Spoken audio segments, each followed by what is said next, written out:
when character is lost everything is lost। আপনার টাকা যদি চলে যায় তেমন কিছু নষ্ট হয় না, স্বাস্থ্যহানি ঘটলে কিছুটা আপনি লুজার হন, কিন্তু আপনার চরিত্র যখন শেষ হয়ে যায় আপনি সব হারাবেন।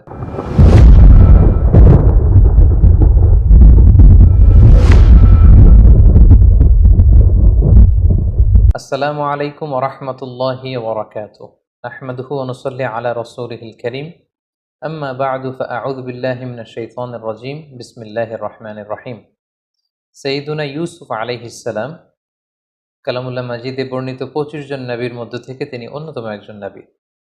সাইয়েদনা ইউসুফ আলাইহিস সালাম হচ্ছেন সাইয়েদনা ইয়াকুব আলাইহিস সালামের পুত্র। ওনার জন্ম হয় ইরাকের হাররানে, শৈশব কাটে কানাআনে এবং কৈশোর থেকে বাকি জীবন কাটে মিশরে। সাইয়েদনা ইউসুফ আলাইহিস সালাম অত্যন্ত সুশ্রী অবয়বের অধিকারী একজন মানুষ ছিলেন। আল্লাহ রাসূল সাল্লাল্লাহু আলাইহি ওয়াসাল্লাম মেরাজের রাতে যখন সাইয়েদনা ইউসুফ আলাইহিস সালামকে দেখেন, তিনি সাইয়েদনা ইউসুফ আলাইহিস সালামকে দেখে মন্তব্য করেছিলেন যে কদ উতিয়া শাতরাল হুসন, অর্থাৎ সৌন্দর্যের অর্ধেক যেন আল্লাহ তাআলা ইউসুফ আলাইহিস সালামকে দান করেছেন।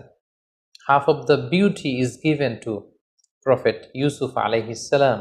তিনি এত সুন্দর, এত স্মার্ট, হ্যান্ডসাম এবং ড্যাশিং চেহারার একজন মহামানব ছিলেন।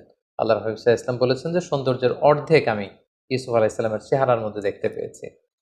এবং সাইয়েদনা ইউসুফ আলাইহিস সালাম স্বপ্ন ব্যাখ্যায় অত্যন্ত পারদর্শী ছিলেন। আমরা আমাদের আলোচনাটিতে যখন এগুবো তখন আপনারা দেখবেন যে তিনি কত চমৎকার করে স্বপ্নের ব্যাখ্যা করতে জানতেন। এবং আল্লাহ তাআলা সূরা ইউসুফ এ ব্যাপারে উল্লেখ করেছেন যে ওয়ায়ুআল্লিমুকা মিন তা'ওয়িলিল আহাদিস। আল্লাহ তাআলা কথার ব্যাখ্যা, কথার মর্মে কি করে পৌঁছতে হয় এ ব্যাপারে প্রকৃত জ্ঞান, সঠিক জ্ঞান আল্লাহ তাআলা ইউসুফ আলাইহিস সালামকে দান করেছেন। এবং সাইয়েদনা ইউসুফ আলাইহিস সালামকে আল্লাহর হাবিব সাল্লাল্লাহু আলাইহি ওয়াসাল্লাম সহিহ বুখারীর বর্ণনায় আল কারীম উপাধি দিয়েছেন। আমরা এর আগের কয়েকটা সেশনেও বলেছি যে 4 জন নবীকে আল্লাহ তাআলা কারীম বলেছেন। আল কারীম ইবনুল কারীম ইবনুল কারীম ইবনুল কারীম। ইউসুফ ইবনে ইয়াকুব ইবনে ইসহাক ইবনে ইব্রাহিম আলাইহিস সালাম, এই 4 জন নবীকে আল্লাহ তাআলা কারীম বা সম্মানিত হিসেবে ঘোষণা করেছেন। এবং আমরা এটাও জানি যে সাইয়েদনা ইউসুফ আলাইহিস সালামের ব্যাপারে কালামুল্লাহ মাজিদে একটি স্বতন্ত্র সূরা আল্লাহ তাআলা ডেডিকেট করেছেন। এটি হচ্ছে কোরআন আল কারীমের 12তম সূরা, সূরাতুল ইউসুফ। এবং এ সূরায় আল্লাহ তাআলা ইউসুফ আলাইহিস সালামের জীবনে ঘটে যাওয়া চমৎকার ঘটনাগুলো খুব সুন্দরভাবে স্টেপ বাই স্টেপ, ধারাবাহিকভাবে, খুব গোছালোভাবে জীবন পরিক্রমাটা এখানে তিনি বর্ণনা করেছেন। এবং মজার ব্যাপার হচ্ছে সাইয়েদনা ইউসুফ আলাইহিস সালামের ঘটনা সূরা ইউসুফ ছাড়া কালামুল্লাহ মাজিদের কোনো সূরাতে আর আসেনি। এবং সমগ্র কোরআনে এই ঘটনা কোথাও আর পুনরাবৃত্তিও করা হয়নি। সাইয়েদনা ইউসুফ আলাইহিস সালামের ব্যাপারে কোরআন থেকে কেউ যদি ইনফরমেশন নিতে চায়, তাকে সরাসরি ডিরেক্টলি কালামুল্লাহ মাজিদের 12তম সূরা, সূরা ইউসুফ খুলতে হবে এবং 111টি আয়াত সম্বলিত এই পুরো সূরাটি পড়লেই সাইয়েদনা ইউসুফ আলাইহিস সালামের জীবন পরিক্রমা সম্পর্কে খুব সুন্দর ধারণা নেওয়া যাবে ইনশাআল্লাহ। এবং আল্লাহ তাআলা এই ঘটনাটাকে একটা গল্পের মতো করে, একটা উপাখ্যানের মতো করে, একটা স্টোরির মতো করে বর্ণনা করেছেন। এবং এটাকে আল্লাহ তাআলা বলেছেন আহসানুল কসস, দ্য বেস্ট অ্যামং স্টোরিজ। কোরআনের সর্বশ্রেষ্ঠ গল্প। একটা গল্প কতটা নান্দনিক হতে পারে, একটা স্টোরি কতটা আকর্ষণীয় হতে পারে, একটা ঘটনা কতটা হৃদয় ছোঁয়া হতে পারে, একটা ঘটনা পরিক্রমা কতটা সংগ্রামী হতে পারে, কতটা ছন্দময় হতে পারে, সূরা ইউসুফ না পড়লে সেটা বোঝার আসলে উপায় নেই। সূরা ইউসুফ হচ্ছে এর জ্বলজ্বন্ত প্রমাণ।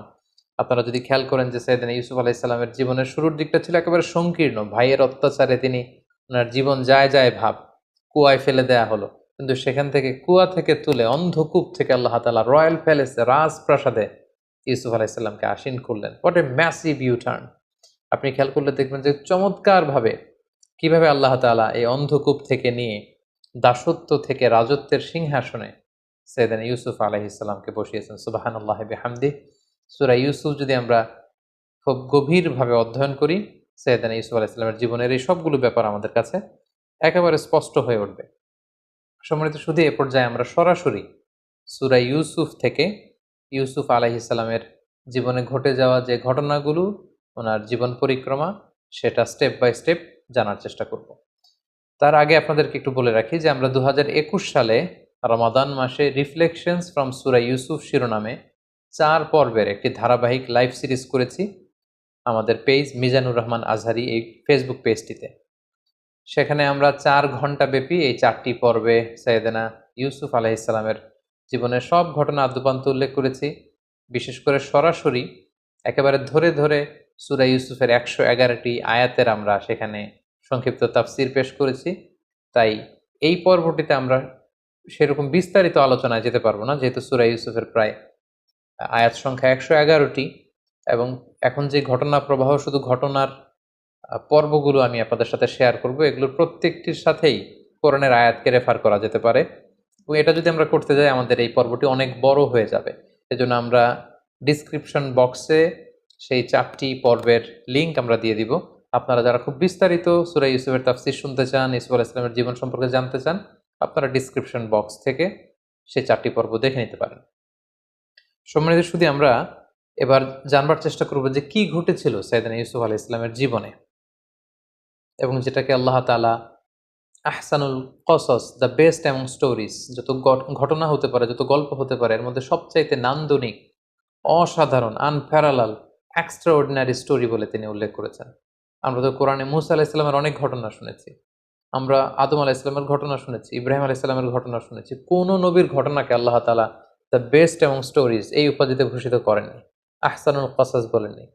শুধুমাত্র সূরা ইউসুফকে তিনি, ইউসুফ আলাইহিস সালামের ঘটনাকে তিনি সর্বশ্রেষ্ঠ কাহিনী বা ঘটনা বলে উল্লেখ করেছেন। কি ছিল সেই ঘটনার মধ্যে? আসুন আমরা সরাসরি সূরা ইউসুফ থেকে শুনি। তবে আগেই আমরা বলেছি এখানে কোনো আয়াত আমরা সাধারণত রেফার করব না, শুধু কি ঘটেছিল ধারাবাহিকভাবে স্টেপ বাই স্টেপ আমরা শুনে যাব। ইউসুফ আলাইহিস সালামের সূরা ইউসুফের ঘটনাটি শুরু হয়েছিল এভাবে যে ছোট্ট ইউসুফ শৈশবকালে তিনি একটি স্বপ্ন দেখেন যে 11টি তারা, চাঁদ আর সূর্য তাকে সেজদা করছে। খুব অদ্ভুত একটা স্বপ্ন দিয়ে সূরা ইউসুফের কথাবার্তা শুরু, যে তিনি স্বপ্নে দেখলেন 11টি তারা, চাঁদ, সূরজ তাকে সিজদা করছে। তিনি তার পিতা ইয়াকুব আলাইহিস সালামের কাছে স্বপ্নের কথা বললেন। ইয়াকুব আলাইহিস সালাম তাকে উপদেশ দিলেন যে ইউসুফ, এটা খুব চমৎকার স্বপ্ন, যেহেতু আমি নবী এবং আল্লাহ তাআলা আমাকে প্রমিস করেছেন যে আমার পরে তিনি নবুয়তের এই ধারাবাহিকতা অব্যাহত রাখবেন, সো তুমি নবী হওয়ার সম্ভাবনা আছে। এই সুন্দর স্বপ্ন তুমি কাউকে বলতে যেও না, বিশেষ করে তোমার ভাইদেরকে বলো না, তাহলে তারা ষড়যন্ত্র করতে পারে, তোমার প্রতি জেলাসি করতে পারে। এবং তিনি যে আশঙ্কা করেছিলেন সেটাই ঘটল। ভাইয়েরা ষড়যন্ত্র করলো, জেলাসি করলো এবং ভাইয়েরা ভাবলো ঘটনা কি, আব্বা শুধু ইউসুফকে এত ভালোবাসে, এত আদর করে কেন? এক কাজ করি, ইউসুফকে যদি দুনিয়া থেকে সরিয়ে দিতে পারি তাহলে আমাদের পথের কাঁটা একেবারে পরিষ্কার। আব্বা তখন আমাদেরকে ভালোবাসতে শুরু করবেন। যেই চিন্তা সেই কাজ। তারা প্ল্যান করলো কি করে দুনিয়া থেকে এই ছোট্ট ইউসুফকে সরিয়ে দেয়া যায়। তারা একদিন ইয়াকুব আলাইহিস সালামকে জোরাজুরি করলো যে বাবা, আপনি ইউসুফকে কেন আমাদের সাথে মাঠে পাঠান না? কারণ ইয়াকুব আলাইহিস সালামের 10 ছেলে, তারা পেশায় রাখাল ছিল, তারা মরুভূমিতে ছাগল, মেষ, দুম্বা এগুলো চড়াতো। তারা একদিন বায়না ধরলো যে বাবা, ইউসুফকে আপনি আমাদের সাথে কেন দেন না? আপনি কি আমাদেরকে ট্রাস্ট করেন না? আপনি ইউসুফকে আমাদের সাথে পাঠান, সে বনে বাদারে দৌড়াবে, সে জঙ্গলে দৌড়াবে, সে মরুভূমিতে লাফালাফি করবে, ছোটাছুটি করবে, ওর খুব ভালো লাগবে। বাবা, আপনি ইউসুফকে আমাদের সাথে পাঠান। ইয়াকুব আলাইহিস সালাম দিতে চাইলেন না। জোরাজুরি করে ইয়াকুব আলাইহিস সালামের 10 ছেলে ইউসুফ আলাইহিস সালামকে নিয়ে তারা রওনা হলেন এবং তারা যখন মরুভূমিতে ইউসুফ আলাইহিস সালামকে নিয়ে গেলেন, সেখানে অকথ্য অমানবিক নির্যাতন তারা ইউসুফ আলাইহিস সালামকে উপর তারা করে এবং এক পর্যায়ে তাকে হত্যার জন্য উদ্ধত হয়। কিন্তু 10 ভাইয়ের এক ভাই ছিল অত্যন্ত দয়া পরবশ। সে বলল যে না, ইউসুফকে হত্যা করো না, এক কাজ করো, তাকে কুয়ায় ফেলে দাও। এই কুয়ার পাশ দিয়ে অনেক ক্যারাভ্যান, অনেক কাফেলা যায়, কাফেলার কেউ না কেউ তাকে কুয়া থেকে তুলে নিয়ে যাবে। ইউসুফের এই ঝামেলা থেকেও আমরা মুক্ত হব, বাবার ভালোবাসাও আমরা পাবো। তারা সেটাই করলো, কুয়াতে ইউসুফ আলাইহিস সালামকে নিক্ষেপ করলো। আর সেদিন রাতে এসে কান্নার ভান করে তারা মিথ্যা গল্প বানালো আর বলল যে বাবা, সবাই একসাথে এসে কান্না জুড়ে দিল যে বাবা, আমরা খেলাধুলা করছিলাম, হঠাৎ একটা নেকড়ে বাঘ এসে ইউসুফকে খেয়ে ফেলেছে, ফাকালাহু যীব। এই দেখেন যে ইউসুফের গায়ের জামা, বেসিক্যালি তারা একটা ছাগল জবাই করে ওই ছাগলের রক্ত ইউসুফের জামার মধ্যে লাগিয়ে একটা মিথ্যা ফেব্রিকেটেড স্টোরি তারা বানিয়েছে। ইয়াকুব আলাইহিস সালাম দেখলেন যে জামার কোথাও ছিঁড়া নেই, একেবারে সুন্দর একটা পরিচ্ছন্ন জামা, শুধু লাল রক্ত মাখানো। তিনি বললেন যে আমার ইউসুফকে খেয়ে ফেললো, কিন্তু ইউসুফের জামায় একটা আঁচড় দিল না, এটা কেমন নেকড়ে বাঘ? তিনি বিশ্বাস করলেন না। বললেন যে এটা তোমরা বানিয়ে বলছো গল্প। তবে তিনি এতটা দৃঢ় মনোবলের মানুষ ছিলেন, তিনি বললেন ফাসবরুন জামিল, তোমরা মিথ্যা কথা বলছো, তবে আমি আল্লাহর উপর ধৈর্য ধারণ করলাম, আমার আল্লাহ আমার ইউসুফকে ভালো রাখবে। এবং ইউসুফ আলাইহিসসালামকে যখন কুয়ায় ফেলে দেওয়া হলো, সেদিন জিবরাইল আলাইহিসসালাম যে ওনাকে আশ্বস্ত করলেন যে Yusuf, Allah is with you, don't worry about it, কোনো চিন্তা নেই, টেনশন নেই, জাস্ট তুমি ধৈর্য ধারণ করো। ঠিকই তার পরের দিনে কাফেলা যাচ্ছিল, তৃষ্ণার্ত কাফেলা, পানির জন্য বালতি নামিয়ে দিল কুয়ায়। জিবরাইল আলাইহিসসালাম বললেন বালতিতে উঠে বসো। ইউসুফ আলাইহিসসালাম উঠে বসলেন, বালতি টেনে তোলা হলো। তারা তো ইয়া বুশরা হাযা গোলাম, অবাক হয়ে বলতেছে এত সুন্দর একটা ছোট্ট ছেলে আসলো কোত্থেকে এই কুয়ার মধ্যে। কাফেলার যিনি প্রধান সে বলল যে বেশি কথা বলো না, একে কাফেলাতে লুকিয়ে ফেলো, আমরা মিশরের বাজারে, একটা বাজার আছে যেখানে দাস কেনা বেচা হয়, ওখানে এই ছেলেকে বিক্রি করলে অনেক টাকা পাওয়া যাবে, অনেক সুশ্রী প্রিন্সের মতো চেহারা, তাকে ওখানে বেচে দিব। সেদিন ইউসুফ আলাইহিসসালামকে নিয়ে যাওয়া হলো, নিয়ে মিশরের দাস কেনাবেচা হয় এরকম একটি বাজারে বিক্রি করে দেয়া হলো। এবং কাকতালীয়ভাবে ওনাকে কিনতে আসলো মিশরের তৎকালীন গভর্নর, যাকে কোরআনে বলা হয়েছে আজিজ মেসর। তিনি অনেক টাকা দিয়ে ইউসুফ আলাইহিসসালামকে কিনে নিলেন, কিনে রাজপ্রাসাদে নিয়ে গেলেন। সুবহানাল্লাহ, ভাইয়েরা ফেললো কুয়াতে, আল্লাহ তাআলা ওনাকে রাজপ্রাসাদে একটা এন্ট্রি নেয়ার ব্যবস্থা করে দিলেন। সেখানে তিনি রাজপ্রাসাদে বড় হতে লাগলেন। ওনার শৈশবটা ঠিক এভাবে সূরা ইউসুফে বর্ণিত হয়েছে। এবার যদি আমরা ওনার কৈশোর বা ইয়ুথ টাইম, যৌবনকালের দিকে আমরা যদি মুভ করি, তাহলে দেখব যে তিনি রাজপ্রাসাদে বড় হতে লাগলেন।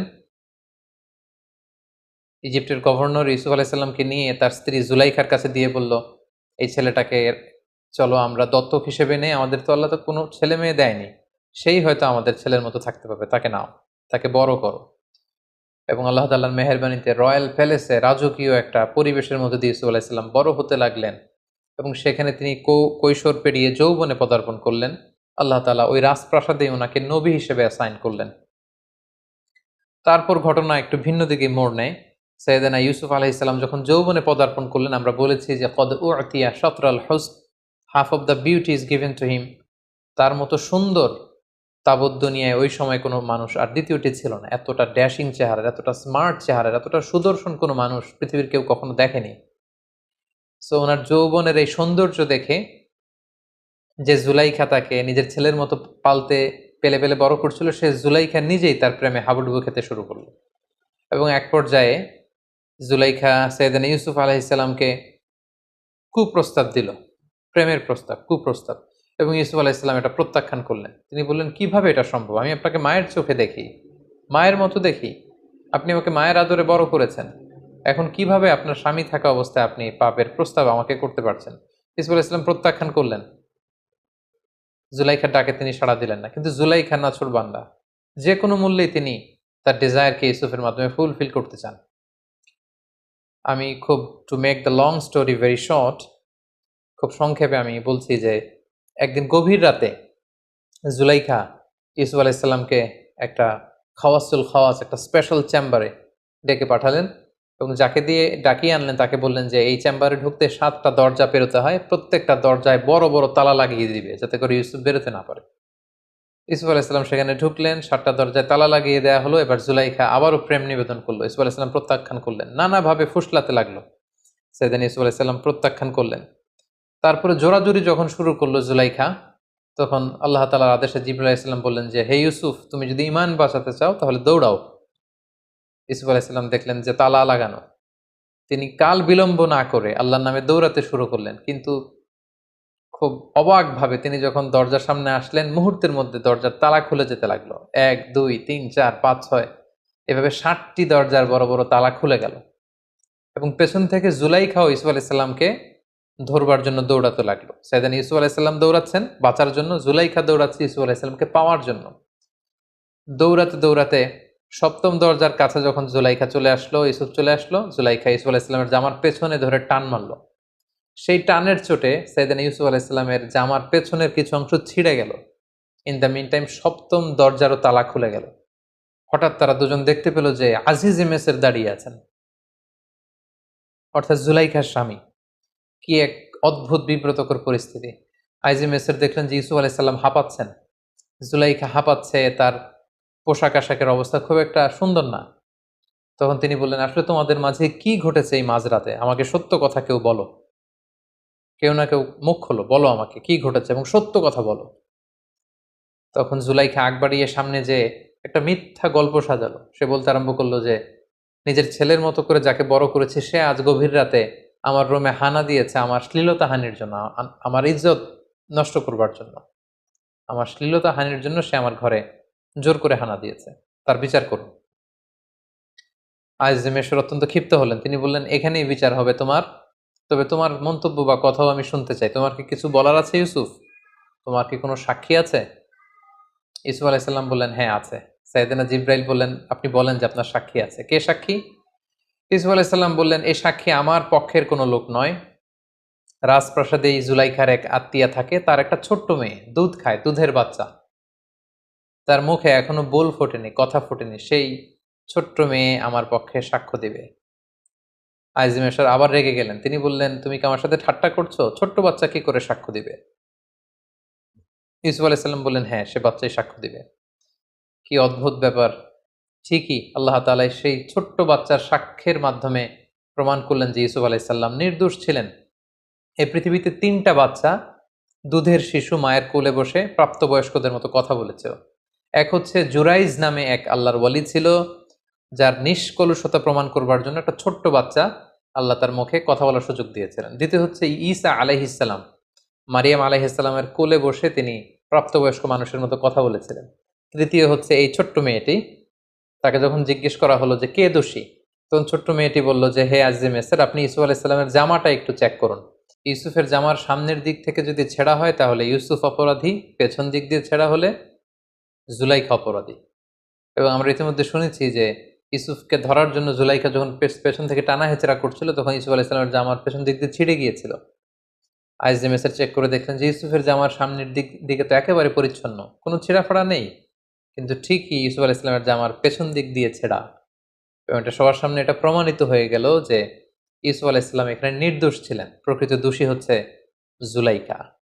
আইজেমেসের ইউসুফ আলাইসাল্লামের কাছে ক্ষমা চাইলেন এবং এই ঘটনা পুরো মিশরের বিভিন্ন ঘরে ঘরে এটা রুমর হিসেবে কানাঘুষার মতো করে ছড়িয়ে পড়ল। পুরো শহর জুড়ে মিশরের অন্যান্য নারীরা জুলাইখাকে তুচ্ছ-তাচ্ছিল্য করতে লাগলো যে জুলাইখা কেমন মহিলা, যে ছোট্ট ছেলেকে নিজের ছেলের মতো করে বড় করলো, তাকে তার প্রতি প্রেম নিবেদন সে কি করে করলো, এটা কি করে সম্ভব?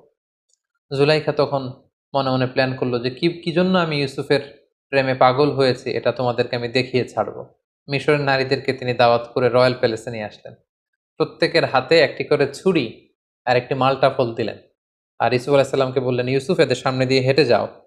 সেদিন ইউসুফ আলাহিসাল্লাম যখন হেঁটে যাচ্ছিলেন তখন তিনি সবাইকে বললেন, আপনারা ফল কাটতে শুরু করুন। মিশরের মেয়েরা ইউসুফ আলাহিসাল্লামের দিকে তাকিয়ে রইল আর ছুরি দিয়ে ফল কাটতে শুরু করলো। ইউসুফ আলাহিসাল্লামকে আল্লাহ তার চেহারার মধ্যে এতটা চমৎকারিত্ব দিয়েছিলেন, নূরের এমন ঝলকানি আর দ্যুতি দিয়েছিলেন, এই দৃশ্য দেখে মেয়েরা, তারা যে মালটা ফল কাটছিল, তারা ওইদিকে খেয়াল না করে তাকিয়ে কাটতে কাটতে ফল কাটা শেষে তারা আর থামলো না, তারা আঙ্গুল কাটা শুরু করে দিল। অনেকক্ষণ পরে তারা স্তম্ভিত ফিরে পেল, তারা অবাক হয়ে গেল এবং জুলাইখা বলল, এবার বুঝতে পেরেছ কেন আমি ইউসুফের প্রেমে এরকম দেওয়ানা হয়েছে, পাগল পাড়া হয়েছে। এই ঘটনার পরে জুলাইখা তারপরেও থামেনি। কি করে ইউসুফকে বাগানো যায়, নিজের কাছে আনা যায়, এটার চেষ্টা করেই যাচ্ছিল, কিন্তু সৈয়দনা ইউসুফ আলাইসাল্লাম বারবার তিনি প্রত্যাখ্যান করলেন। অবশেষে জুলাইখা ইউসুফ আলাইসাল্লামকে থ্রেট দিলেন যে তুমি যদি আমার কথায় রাজি না হও তোমাকে জেলে পাঠাবো। ইউসুফ আলাইসাল্লাম বললেন, জেলই আমার জন্য ভালো, আপনি আমাকে জেলে পাঠান, তারপর আমি আমার ইমানকে বিক্রি করতে পারবো না। সৈয়দনা ইউসুফ আলাইসাল্লামকে অতবার জেলে পাঠানো হলো।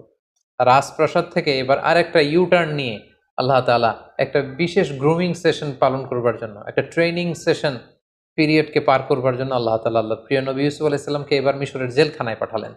তিনি যখন জেলে ঢুকলেন, ওনার সাথে আরো 2জন প্রিজনার কয়েদি ঢুকলো। তারা সেখানে রাতে স্বপ্ন দেখলো।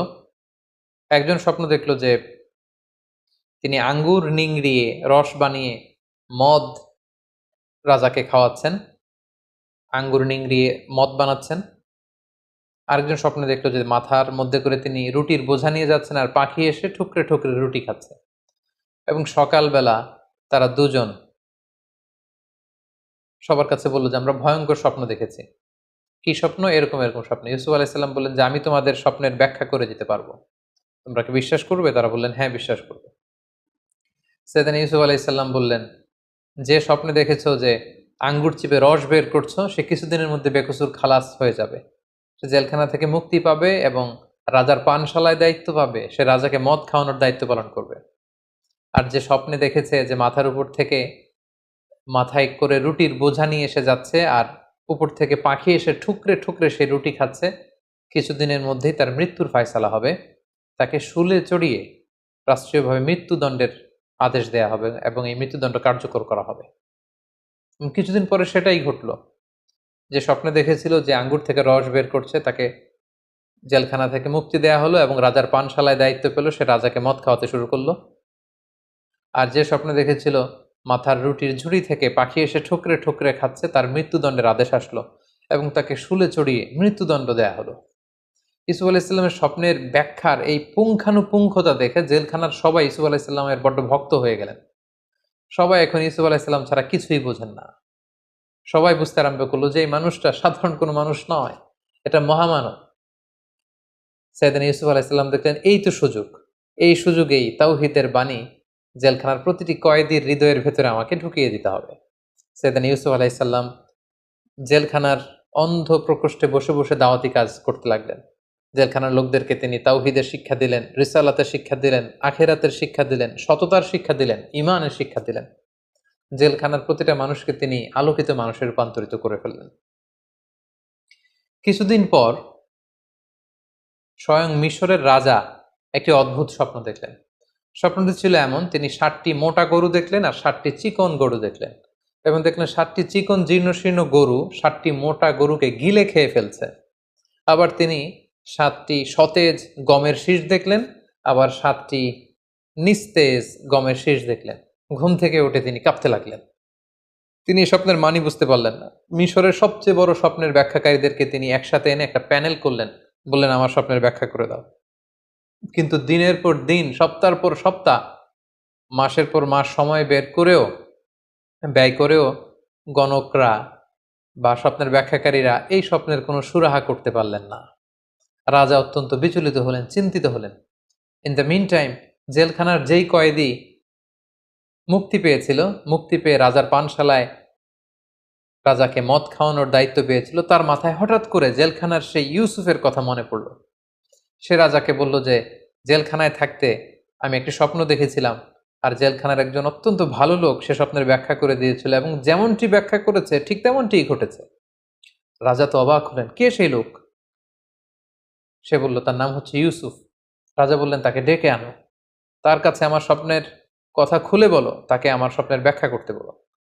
রাজার পাইক পেয়াদা সৈন্য সামন্ত যখন জেলখানায় ছুটল এবং যে বলল ইউসুফ নামে যে ব্যক্তি আছে তাকে আমরা বেকসুর খালাস করে এখান থেকে মুক্তি দিয়ে নিয়ে যেতে চাই। ইউসুফ আলাইহিসসালাম বললেন না, আমাকে মুক্ত করতে চাইলেই আমি মুক্ত হব না।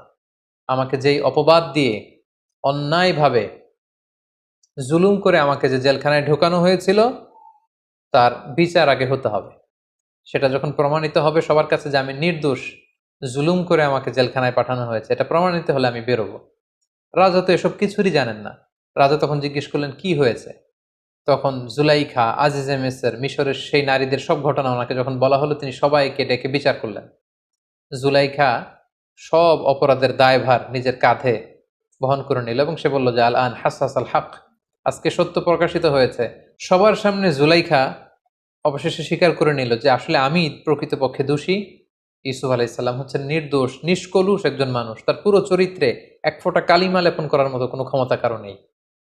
সবার কাছে যখন সাইয়েদনা ইউসুফ আলাইহিসসালামের নির্দোষ হিসেবে তিনি প্রমাণিত হলেন, তখন তিনি জেলখানা থেকে বের হলেন। রাজকীয় সংবর্ধনা দিয়ে, রয়্যাল রিসেপশন দিয়ে, রেড কার্পেট রিসেপশন দিয়ে মিশরের বাদশাহ সাইয়েদনা ইউসুফ আলাইহিসসালামকে জেলখানা থেকে বের করলেন এবং বললেন আস্তাখলিসুহু লিনাফসি, আমি আমার পার্সোনাল সেক্রেটারি বানাবো ইউসুফকে। ইউসুফ আলাইহিসসালাম বললেন না, এই কাজ করবেন না, কারণ আপনি এই দায়িত্ব আমাকে না দিয়ে আমাকে অর্থমন্ত্রী বানান, আমাকে মিশরের খাদ্যমন্ত্রী বানান, আমাকে এগ্রিকালচার মিনিস্টার বানান, কারণ আপনার স্বপ্নের ব্যাখ্যা আমি দেব। আপনার স্বপ্নের ব্যাখ্যা হচ্ছে মিশরের জন্য একটা ভয়াবহ দিন অপেক্ষা করছে। সামনের 7টি বছর আসবে। আপনি যে 7টি গরু দেখেছেন, গরু দিয়ে বোঝানো হয় বছর। সামনে 7টি বছর আসবে, তখন আপনারা চাষ করবেন, চাষ করে যে সমস্ত গম চাষ করবেন সব খেয়ে ফেলা যাবে না। এই গমগুলো রেখে দিতে হবে। কিছু গম শীষ সমেত রেখে দিতে হবে, প্রিজার্ভ করতে হবে। 7 বছর পর আসবে প্রচণ্ড দুর্ভিক্ষ, অনাবৃষ্টি, মাটি ফেটে চৌচির হয়ে যাবে, এক ফোঁটা বৃষ্টি মিশরের জমিনে আসবে না। ওই দুর্ভিক্ষের সময়ে আপনাদের জমানো গমের ভান্ডার থেকে জনগণকে এটা বিতরণ করে সবাইকে খাওয়াবে। 14 বছর যখন চলে যাবে, এরপরে 7 বছর প্রচণ্ড বৃষ্টি হবে, পুরো মিশর সবুজ শ্যামলে একেবারে পরিপূর্ণ সতেজ হয়ে যাবে, গাভীর ওলানগুলো দুধে পূর্ণ হয়ে যাবে, মাঠ ঘাটে ফসলের সয়লাভ হয়ে যাবে। তাহলে 7 7 7 3 7 21 বছরের একটা রোড ম্যাপ তিনি স্বপ্নের ব্যাখ্যা দাঁড় করালেন এবং রাজা অত্যন্ত খুশি হলেন। রাজা বললেন, ঠিক আছে, আপনাকে ফিনান্স মিনিস্ট্রি, এগ্রিকালচার মিনিস্ট্রির দায়িত্ব দেওয়া হলো। সাইয়েদনা ইউসুফ আলাইহিসসালাম জেল থেকে বের হয়ে মন্ত্রীর ভূমিকায় অবতীর্ণ হলেন এবং এই স্বপ্নের ব্যাখ্যা বিপরীতে তিনি যে রোডম্যাপ, দুর্ভিক্ষ দমন বা দুর্ভিক্ষ মোকাবেলার যে রোডম্যাপ তিনি দাঁড় করিয়েছেন, সেটা অনুযায়ী মিশরের জনগণকে নিয়ে তিনি কাজ করতে শুরু করলেন। ঠিকই ওনার কথা অনুযায়ী প্রথম 7 বছর গম চাষ করা হলো, রাষ্ট্রীয় কোষাগারে শুকনো গমকে প্রিজার্ভ করা হলো। 7 বছর যখন শেষ হয়ে গেল, ঠিকই ওনার স্বপ্নের ব্যাখ্যা অনুযায়ী হুবহু 7 বছর পরেই দুর্ভিক্ষ শুরু হলো, অনাবৃষ্টি শুরু হলো, ড্রট, ফ্যামিন শুরু হলো। পুরো মিশর জুড়ে অনাবৃষ্টি, এক ফোঁটা বৃষ্টি নাই, পানি নাই, নীল নদের পানি শুকিয়ে যেতে লাগলো, না খেয়ে মানুষ মরবার মতো অবস্থা। সাইয়েদনা ইউসুফ আলাইহিসসালাম এই কঠিন পরিস্থিতি মোকাবেলার জন্য গত 7 বছর ধরে খাদ্য সংরক্ষণ করেছেন। তিনি এবার খাদ্য বিতরণ করতে লাগলেন। পুরো মিশরি জনগণ ইউসুফ আলাইহিসসালামের এই চমৎকার ইন্টেলেকচুয়াল প্ল্যানিংয়ে সবাই খুশি হয়ে গেল। পুরো মিশর জুড়ে সাইয়েদনা ইউসুফ আলাইহিসসালামের জয় জয়কার হতে শুরু করলো। গোটা বিশ্বে যত জায়গায় দুর্ভিক্ষ হয়েছে সবাই না খেয়ে তখন মরতে শুরু করলো, কিন্তু মিশরে দুর্ভিক্ষের কোনো প্রভাব তখন পড়েনি, কারণ সাইয়েদনা ইউসুফ আলাইহিসসালাম খুব চমৎকারভাবে খাদ্য সংরক্ষণ করেছেন। তখনকার এই দুর্ভিক্ষ শুধু মিশরেই প্রভাব পড়েনি, আশেপাশের দেশগুলোতেও দুর্ভিক্ষের কারণে মানুষ না খেয়ে থাকতে শুরু করলো। সেই যে ইউসুফ আলাইহিসসালামের ছেলেবেলা কেটেছে কানাআনে, যেখানে তার 10 ভাই যারা তাকে অত্যাচার করে কুয়ায় ফেলেছিল, ইউসুফ আলাইহিসসালামের পিতা ইয়াকুব, তার আত্মীয় স্বজন বনী ইসরায়েলের সবাই কিন্তু ওখানে এই দুর্ভিক্ষের কবলে পড়ে না খেয়ে মরার মতো অবস্থা। তখন আল্লাহর নবী ইউসুফ আলাইহিসসালামের পিতা ইয়াকুব আলাইহিসসালাম সন্তানদেরকে বললেন, তোমরা মিশরে যাও, শুনেছি মিশরে খাদ্যের মজুদ রয়েছে, সেখান থেকে তোমরা খাদ্য নিয়ে আসো। ইয়াকুব আলাইহিসসালামের পরামর্শে তার 10 ছেলে, অর্থাৎ ইউসুফ আলাইহিসসালামের 10 ভাই, যারা ছোটবেলায় তাকে অত্যাচার করে বাবার কোল থেকে ছিনিয়ে নিয়ে কুয়ায় ফেলে দিয়েছিল, সেই 10 ভাই খাবারের অন্বেষণে মিশরে এসে পৌঁছল।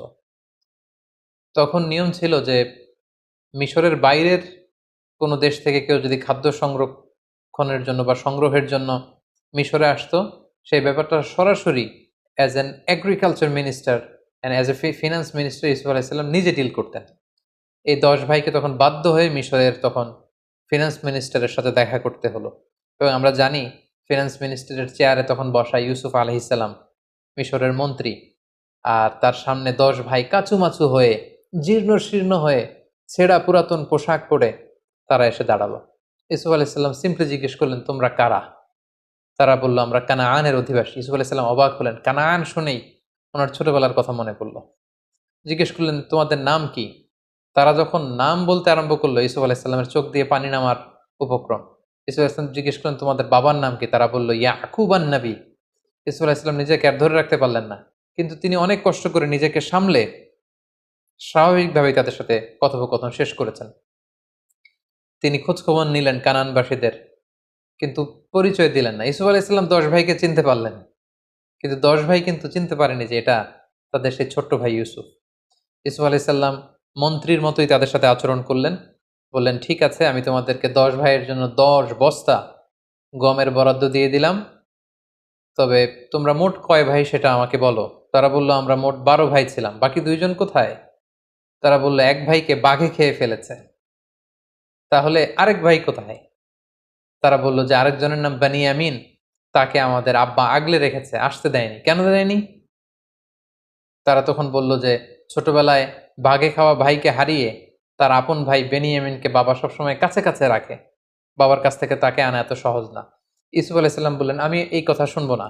নেক্সট টাইমে তোমরা যদি আবার খাবার নিতে আসো, অবশ্যই তোমাদের সেই ভাই বেনিয়ামিনকে, মানে যেটা আসলে ইউসুফ আলাইহিসসালামের আপন ভাই, তাকে নিয়ে আসতে হবে। তাকে আনতে না পারলে নেক্সট টাইমে আমি আর তোমাদেরকে গম দিব না বা গমের বরাদ্দ তোমাদের জন্য থাকবে না। তারা বলল ঠিক আছে, আমরা চেষ্টা করব।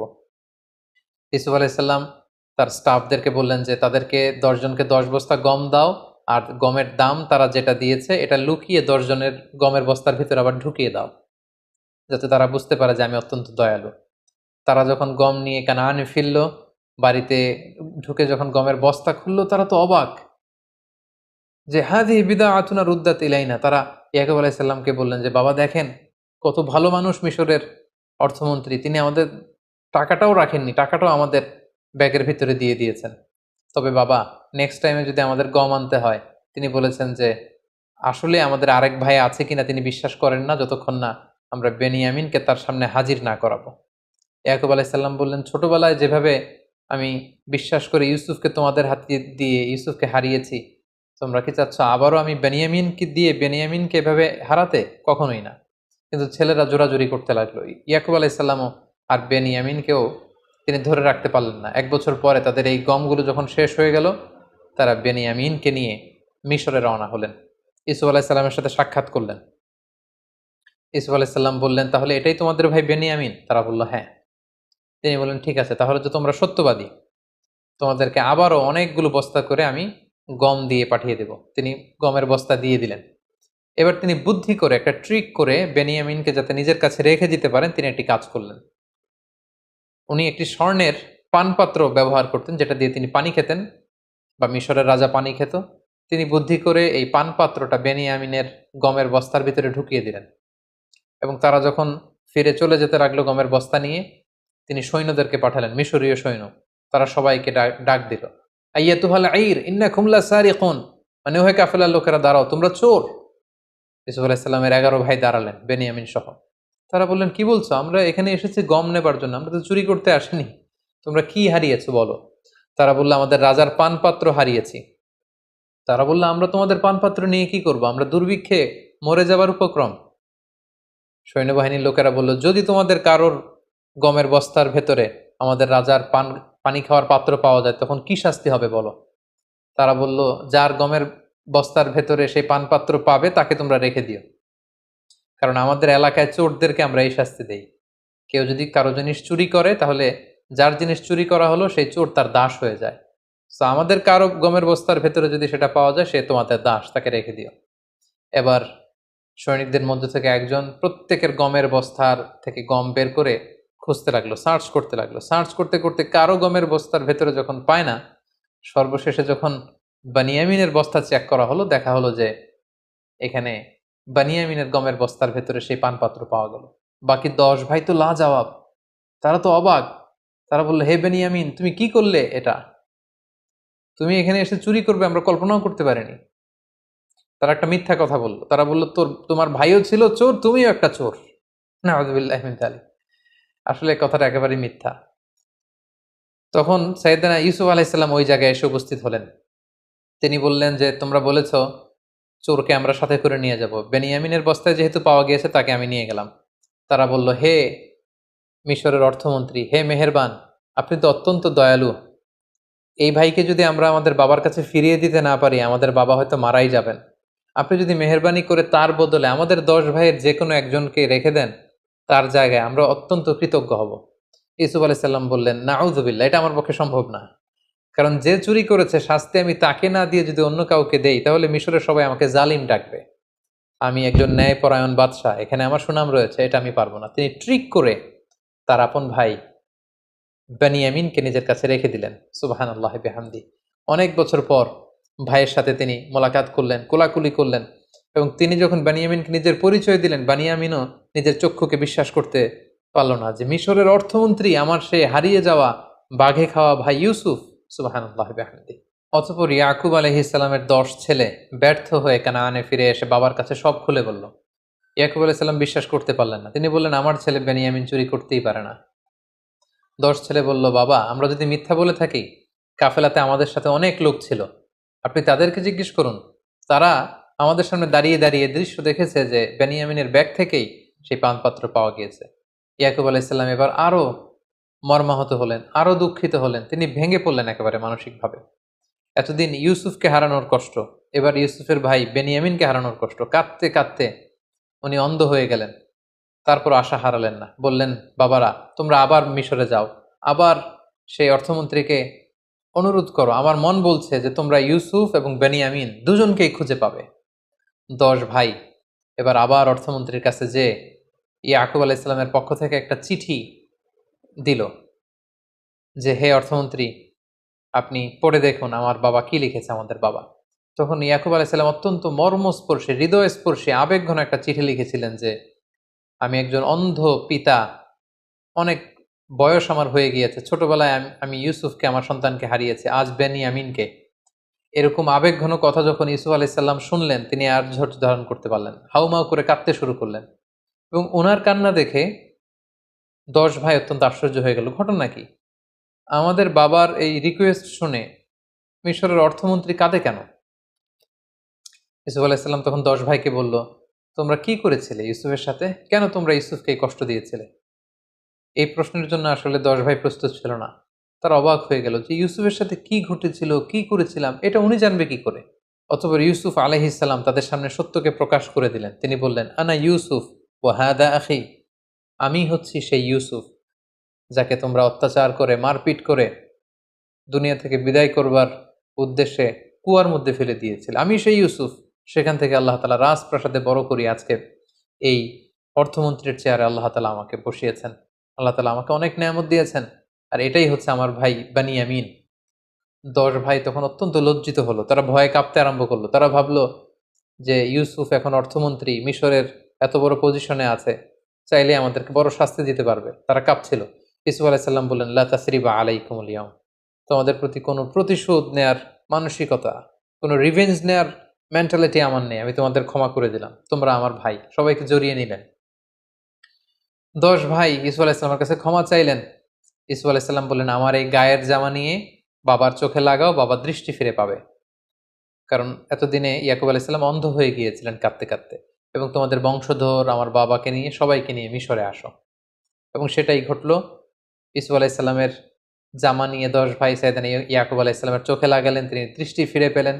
কানান থেকে বিশাল মানুষের বহর নিয়ে ইয়াকুব আলাইহিস সালাম মিশরে আগমন করলেন। সাইয়েদনা ইউসুফ আলাইহিস সালাম লাল গালিচার সংবর্ধনা দিয়ে বাবাকে রিসিভ করলেন। এবং অনেক বছর পর সেই ছোট্ট ইউসুফ আজকে পরিণত অর্থমন্ত্রী হয়ে বাবাকে রিসিভ করলেন, বাবাকে জড়িয়ে ধরলেন। এবং পিতা পুত্রের সেই মিলনের দৃশ্য যে কত সুন্দর ছিল, সেটা কল্পনারও বাইরে। অনেক চমৎকার করে আল্লাহ তাআলা সূরা ইউসুফে এগুলো উল্লেখ করেছেন। এবং ইয়াকুব আলাইহিস সালাম সবাইকে নিয়ে, তিনি তার স্ত্রী এবং তার 11 সন্তানকে নিয়ে ইউসুফ আলাইহিস সালামকে একটা সেজদা দিয়েছিলেন। তাফসিরে এসেছে ওই সেজদাটা ছিল অনারারি সেজদা, সম্মানসূচক সেজদা। এটা ইবাদতের সেজদা নয়, যেটা ওই শরীয়তে, ওই নবীদের জামানায় এটা জায়েজ ছিল। কিন্তু আমাদের শরিয়াতে উম্মতে মুহাম্মাদের জন্য এরকম সম্মানসূচক সেজদা দেওয়াও জায়েজ নেই। এই সেজদাটা দিয়ে বাবা মা এবং 11 ভাই সেজদা দিয়ে ইয়াকুব আলাইহিস সালাম ইউসুফ আলাইহিস সালামকে ডেকে বলেছিলেন, ইউসুফ, তোমার কি মনে পড়ে সেই ছোট্টবেলায় তুমি একটা স্বপ্ন দেখেছিলে? আজকে আমরা যেটা করলাম এটাই হচ্ছে সেই স্বপ্নের ভিজুয়ালাইজেশন। তুমি স্বপ্নে দেখেছিলে যে চাঁদ, সূর্য আর 11টা তারা তোমাকে সেজদা করছে। চাঁদ আর সূর্য হচ্ছে আমি আর আমার স্ত্রী, আর 11টা তারা হচ্ছে তোমার এই 11 ভাই। অর্থাৎ আমাদের উপর তোমার শ্রেষ্ঠত্ব আল্লাহ পৃথিবীতে প্রমাণ করবেন, তোমার লিডারশিপ আমাদের উপর তিনি অবধারিত করবেন, এবং আমার পরে ভিলায়াত, নবুয়াত আল্লাহ তাআলা তোমাকে দান করবেন। ঠিক এভাবে সাইয়েদনা ইয়াকুব আলাইহিস সালামের সাথে ইউসুফ আলাইহিস সালামের মিলিত হবার ঘটনাটি মিশরে এসে শেষ হয়। সম্মানিত শুধু এই ছিল আহসানুল কসাস, দ্য বেস্ট অ্যামং স্টোরিজ। সূরা ইউসুফের শুরু থেকে শেষ পর্যন্ত কোরআনের আয়াতগুলোকে উল্লেখ করা বা রেফার করা ছাড়া আমি শুধু ঘটনা প্রবাহটি আপনাদের সাথে শেয়ার করেছি। আমি বলেছি যে ডেসক্রিপশন বক্সে আমরা 4 পর্বের যে রিফ্লেকশনস ফ্রম সূরা ইউসুফের 4 ঘন্টার একটি আলোচনার লিঙ্ক আমরা সেখানে দিব। আপনারা আরও বিস্তারিত জানতে চাইলে সেগুলো আপনারা জেনে নেবেন ইনশাআল্লাহ। সম্মানিত শুধু এ পর্যায়ে আমরা ইউসুফ আলাইহিস সালামের জীবনী থেকে কি কি শিক্ষা গ্রহণ করতে পারি সে ব্যাপারে আলোকপাত করব। প্রথম যে শিক্ষাটি আমরা পাই সেটি হচ্ছে দ্য পাওয়ার অফ স্টোরিজ। একটা গল্প কতটা পাওয়ারফুল হতে পারে সেটা আমরা এখান থেকে জেনেছি, যেটাকে আল্লাহ তাআলা আহসানুল কসাস বলেছেন, দ্য বেস্ট অ্যামং স্টোরিজ। কারণ গল্প কিন্তু মানুষের মনে দাগ কাটে, গল্প মানুষকে ইনফ্লুয়েন্স করে, একটা গল্প আরেকজনকে ইন্সপায়ার করে। এজন্য আমরা সফল মানুষদের গল্প শুনি, তাদের জীবনী পড়ি, যাতে করে সেখান থেকে আমরা কিছু শিক্ষা নিতে পারি। ইউসুফ আলাইহিস সালামের জীবনের প্রতিটি পরতে পরতে কিন্তু আমাদের জন্য শিক্ষা রয়েছে, এবং গল্পের মাধ্যমে যে শিক্ষা নেওয়া যেতে পারে এই বিষয়টি আমরা ইউসুফ আলাইহিস সালামের জীবনী থেকে পাই। ২ নম্বর যে শিক্ষাটি পাই, the relationship between father and son. বাবা সন্তানের সম্পর্কটা কেমন হওয়া উচিত আমরা দেখলাম যে ইয়াকুব আলাইহিস সালাম ইউসুফ আলাইহিস সালামের জন্য পাগল পাড়া। ছোট্টবেলা থেকে ইউসুফ আলাইহিস সালামকে হারিয়ে তিনি আশা হারাননি। বুক ভরা আশা নিয়ে তিনি বেঁচেছিলেন যে ইউসুফকে তিনি পাবেন, এবং সেই ছোট্টবেলা থেকেই ইউসুফ আলাইহিস সালামের সাথে যে সম্পর্ক, যখন যে উপদেশ দেয়া দরকার সেই উপদেশ কিন্তু তিনি তাকে দিয়েছেন। এবং ইউসুফ আলাইহিস সালামের স্বপ্ন দেখে কাউকে শেয়ার করেননি, প্রথমে যে বাবার কাছে শেয়ার করেছেন। আমাদের বর্তমান সমাজে বাবা ছেলেদের সম্পর্কের অনেক গ্যাপ আমরা দেখতে পাই। ছেলে বাবাকে ওই রকম ট্রাস্ট করে না, বিপদে পড়ে সে অন্যদের সাথে শেয়ার করে, বাবার সাথে শেয়ার করে না। কিন্তু এই শিক্ষাটি কিন্তু আমরা এখান থেকে পাই। ছোট্ট ইউসুফ আগে বাবাকে বলেছিলেন, এবং ইয়াকুব আলাইহিস সালামও কাঁদতে কাঁদতে, ইউসুফ আলাইহিস সালামের জন্য কাঁদতে কাঁদতে শেষ বয়সে অন্ধ হয়ে গিয়েছিলেন। তাহলে বাবা ছেলের সম্পর্ক কেমন হওয়া উচিত এই শিক্ষাটা কিন্তু আমরা এখান থেকে পাই। ৩ নম্বর যে শিক্ষাটা আমরা পাই সেটা হচ্ছে জেলাসি একটা জীবনকে ধ্বংস করে দেয়। এবং আপনি যদি নেয়ামত প্রাপ্ত হন, বিশেষ কোনো মার্সি ব্লেসিংস আল্লাহর পক্ষ থেকে আপনার জীবনে থাকে, আপনি যদি জীবনে সফল হন আর আপনাকে কেউ জেলাসি করবে না, ইটস ইম্পসিবল, এটা অসম্ভব, এটা থাকবেই। কারণ আর নেয়ামাতু মাহসুদা, আল্লাহর কোনো নেয়ামত যদি আপনি পান, আপনার সমসাময়িক লোকেরা আপনার সাথে জেলাসি করবে। এজন্য সব ভালো কথা সবার সাথে সবসময় শেয়ার করতে নেই। আপনার যে কোনো ধরনের সাকসেস, আপনার কোনো ভালো বিষয় সবসময় সবার সাথে শেয়ার করতে নেই। কারণ সবাই আপনার ভালো দেখে খুশি হয় না। অনেকে অত্যন্ত বেজার হয়, অনেকে মনে মনে কষ্ট পায়, তারা হিংসার আগুনে জ্বলে পুড়ে মরে। এজন্য এই হিংসা থেকে আমাদেরকে বেঁচে থাকতে হবে। হিংসা একটি সুন্দর সম্পর্কের মধ্যে ভাঙন সৃষ্টি করতে পারে, একটি পরিবারের মধ্যে বিশৃঙ্খল একটা পরিবেশ তৈরি করতে পারে।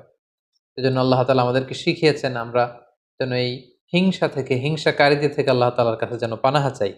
সূরা ফালাকে কিন্তু আমরা সবসময় পড়ি যে অমিন শাররি হাসিদিন ইদা হাসাদ, হে আল্লাহ আমরা হিংসুকের হিংসা থেকে তোমার কাছে পানাহা চাই যখন সে হিংসা করে। সো এই হিংসা থেকে আমাদেরকে বেঁচে থাকবার চেষ্টা করতে হবে। ৪ নম্বর যে ব্যাপারটি আমরা জানতে পারি যে এই সূরা ইউসুফ এবং ইউসুফ আলাইহিস সালামের জীবনীতে কয়েকটি স্বপ্নের কথা আমরা শুনেছি। স্বপ্নের ব্যাপারে বলবো যে স্বপ্ন অর্থবহ হওয়ার জন্য যিনি স্বপ্ন দেখেছেন তিনি মুমিন বা বিশ্বাসী হতে হবে, এটা নট নেসেসারি। অবিশ্বাসী কাফিরের স্বপ্নও সত্য হতে পারে। কারণ ইউসুফ আলাইহিস সালামের সাথে জেলখানায় যে দুজন কয়েদি ঢুকেছিল তারা কিন্তু মুশরিক ছিল, কিন্তু তাদের স্বপ্ন কিন্তু অর্থবহ হয়েছিল। পাশাপাশি রাজা যে স্বপ্ন দেখেছিল, রাজাও কিন্তু তখন মুশরিক ছিল, পরবর্তীতে ইউসুফ আলাইহিস সালামের প্রতি ঈমান এনে মুমিন হয়েছে। তো মুশরিক থাকা অবস্থায় রাজা যে স্বপ্ন দেখেছিলেন এটাও কিন্তু অর্থবহ একটি স্বপ্ন। তার মানে শুধু বিশ্বাসীদের স্বপ্নই যে সত্য হবে তা নয়, মাঝে মাঝে কাফির মুশরিকদের স্বপ্নও সত্য হতে পারে। ৫ নাম্বার যে শিক্ষাটি আমরা পাই সেটি হচ্ছে সর্বাবস্থায় আল্লাহ তাআলার আনুগত্যকে প্রাধান্য দিতে হবে, এবং এটাকে জীবনের চূড়ান্ত গোল বা ফোকাস হিসেবে নির্ধারণ করতে হবে। আমরা ইউসুফ আলাইহিস সালামের দিকে যদি খেয়াল করি, জুলাইখার টেম্পটেশন ওনাকে নড়াতে পারেনি, মিশরের সুন্দরী নারীদের ওয়াসওয়াসা ওনাকে নড়াতে পারেনি। ওনার যে ফোকাস, এই ফোকাস থেকে তিনি লক্ষ্যচ্যুত হননি। সবসময় আল্লাহ তাআলার আনুগত্যকে তিনি প্রাধান্য দিয়েছেন। ৬ নম্বর যে ব্যাপারটি আমরা ইউসুফ আলাইহিস সালামের জীবনী থেকে শিখতে পারি সেটা হচ্ছে মেইনটেইনিং দ্য গুড ক্যারেক্টার। কারণ চরিত্র হচ্ছে মানুষের জীবনের সবচাইতে দামি সম্পদ। Never compromise your ethics or your moral standard. আপনি যদি আপনার মোরালিটি, আপনার এথিক্স যদি আপনি কম্প্রোমাইজ করেন তাহলে সব শেষ। আমরা দেখব যে ইউসুফ আলাইহিস সালাম ওনার চরিত্রকে নষ্ট হতে তিনি দেননি। কারণ আমরা জানি যে when character is lost everything is lost। আপনার টাকা যদি চলে যায় তেমন কিছু নষ্ট হয় না, স্বাস্থ্যহানি ঘটলে কিছুটা আপনি লুজার হন, কিন্তু আপনার চরিত্র যখন শেষ হয়ে যায় আপনি সব হারাবেন। সো আমরা যেন আমাদের চরিত্রকে সবসময় নিষ্কলুষ রাখতে পারি, এই চেষ্টাটুকুন বিশেষ করে যুবকদের করতে হবে। ৭ নাম্বার যে শিক্ষাটুকুন পাই সেটা হচ্ছে দাওয়া could be done any place in the world, even in the jail. একজন দাঈ ইলাল্লাহ তার কোনো বিশেষ স্পেশাল প্লেস লাগে না, যে কোনো জায়গায় তিনি দাওয়া দিতে পারেন। রাস্তায় স্ট্রিট দাওয়া, ঘরে ফ্যামিলি দাওয়া, মসজিদে মস্ক দাওয়া, জেলখানার ভিতরেও তিনি দাওয়া কাজ করতে পারেন, যেটা আমরা দেখেছি ইউসুফ আলাইহিস সালামের জীবনীতে। একজন দাঈর জন্য দাওয়াতি কাজের ক্ষেত্রে সারা দুনিয়া খোলা। If one door is close, other doors are open. একটা দরজা যদি বন্ধ হয়ে যায় আরো অনেক দরজা খোলা রয়েছে, আব্দুল্লাহ ওয়াসিআ, আরো অনেক সুযোগ রয়েছে, আরো অনেক প্ল্যাটফর্ম রয়েছে কোরআনের কথাকে ছড়িয়ে দেওয়ার। সো দাওয়া কাজ সব জায়গায় চলতে পারে। ৮ নম্বরে আমরা যেটা জানলাম, নিজের যোগ্যতা অনুযায়ী জায়গা করে নিতে হবে। আপনি যদি কোনো একটা সেক্টরে আপনি এক্সপার্ট হয়ে থাকেন, সেখানে আপনি কাজ না করে অন্য সেক্টরের কাজ করলে আপনি খুব বেশি কন্ট্রিবিউট করতে পারবেন না। যেটা আমরা ইউসুফ আলাইহিসসালামের এই ঘটনা থেকে দেখি যে রাজা যখন তাকে বের করে এনে পার্সোনাল সেক্রেটারি বানাতে চাইল, তিনি বললেন না, it's not my place, secretary হয়ে আমি তেমন কিছু করতে পারবো না, আপনি আমাকে এই যে আলনি আলা খাজা ইনিল আর্থ, আপনি জমি জমা দেখাশোনা, এগ্রিকালচার মিনিস্ট্রির দায়িত্ব আমাকে দেন, ফিনান্স মিনিস্ট্রির দায়িত্ব আমাকে দেন, তাহলে আসন্ন যে দুর্ভিক্ষ সেটাকে আমি কন্ট্রোল করতে পারবো। সো মাঝে মাঝে নিজের ঢোল নিজেকে পেটাতে হয়। কোন জায়গায় গেলে আপনি ভালো করতে পারবেন এটা অনেক সময় জানান দিতে হয়, যেটা ইউসুফ আলাইহিসসালাম করেছিলেন। ফলে মেধা ও যোগ্যতার মূল্যায়ন করে মেরিটোক্রেসির প্র্যাকটিস যদি আমরা করতে পারি, নিঃসন্দেহে তাকে দিয়ে অনেক কাজ করানো যাবে। ৯ নম্বর যে শিক্ষাটা আমরা পাই সেটা হচ্ছে রিসোর্স ম্যানেজমেন্ট এবং মাস্টার প্ল্যানিং। আমরা দেখেছি যে সামান্য কিছু সম্পদ, এগুলো সুষম বন্টন, পরিকল্পনা এবং তার বাস্তবায়নের মধ্য দিয়ে অনেক বড় ধরনের ডিজাস্টার বা দুর্যোগকে কিন্তু মোকাবেলা করা যায়। মিশরে নতুন কিছু করা হয়েছে এমনটা না, সেই দুর্যোগ মোকাবেলার জন্য কেবলমাত্র একটা রিসোর্স ম্যানেজমেন্ট ইসুফ আলাইহিসসালাম গড়ে তুলেছিলেন। একটা মাস্টার প্ল্যান তার ছিল, কিভাবে প্রথম ৭ বছর তিনি খাদ্য গুদামজাত করবেন, পরের ৭ বছর কিভাবে জনগণের মধ্যে বিতরণ করবেন, কিভাবে সুষম বন্টন করে তিনি সবার মাঝে খাদ্যের যোগান তিনি পৌঁছে দিবেন, এই প্ল্যানটা তিনি করেছিলেন। এবং এই বিষয়টা গভর্নমেন্ট রিসোর্সের ক্ষেত্রে যদি হয় সেটা আরও গুরুত্বপূর্ণ। সেক্ষেত্রে আমাদের মাস্টার প্ল্যান লাগবে, সুষম বন্টন লাগবে, পরিকল্পনা অনুযায়ী তার বাস্তবায়ন লাগবে। তখনই একটি দেশ খাদ্যে, অর্থনীতিতে স্বয়ংসম্পূর্ণ হতে পারে, যেটা আমরা সাইয়েদনা ইউসুফ আলাইহিস সালামের এই ঘটনা প্রবাহ থেকে জানতে পারি। সর্বশেষে আমরা যে শিক্ষাটা পাই সেটা হচ্ছে ক্ষমার শিক্ষা। Forgiveness, it's an art, and learn the art of forgiveness. ক্ষমা করতে জানা, ক্ষমা করে দেওয়া, এটা একটা শিল্প। এটাকে শিখুন, এটাকে রপ্ত করার চেষ্টা করুন। সবাই ক্ষমা করতে জানে না, যাদের হৃদয় বিশাল তারা ক্ষমা করতে জানে। যে ভাইয়েরা তাকে কুয়ায় ফেলে দিল, হত্যার ষড়যন্ত্র করলো, সে ভাইদেরকে তিনি যখন কাছে পেলেন তিনি কি বললেন? তিনি কি রাগ ভেতরে পেলে পুষে বড় করে রেখেছিলেন? না, তিনি বলেছিলেন লা তাসরিবা আলাইকুমুল ইয়াউম ইয়াগফিরুল্লাহু লাকুম ওয়া হুয়া আরহামুর রাহিমিন। আজকে কোনো প্রতিশোধ আমি নিব না, আল্লাহ তাআলা তোমাদেরকে ক্ষমা করুক, আমি তোমাদেরকে ক্ষমা করে দিয়েছি। সো ক্ষমা করতে জানা, এই মেন্টালিটি যেন আমরা গ্রো করি নিজেদের মধ্যে। যারা ক্ষমা করে মানুষকে, তারা সবসময় ভালো থাকে, সুস্থ থাকে, মনোদৈহিক একটা প্রশান্তি লাভ করে। আর যারা অন্যের বিরুদ্ধে ক্ষোভ রাগ পেলে বসে ভেতরে বড় করে, ইট বার্নস ইউর সেলফ ইনসাইড, এটা ভেতরে ভেতরে আপনাকে জ্বালিয়ে দিবে।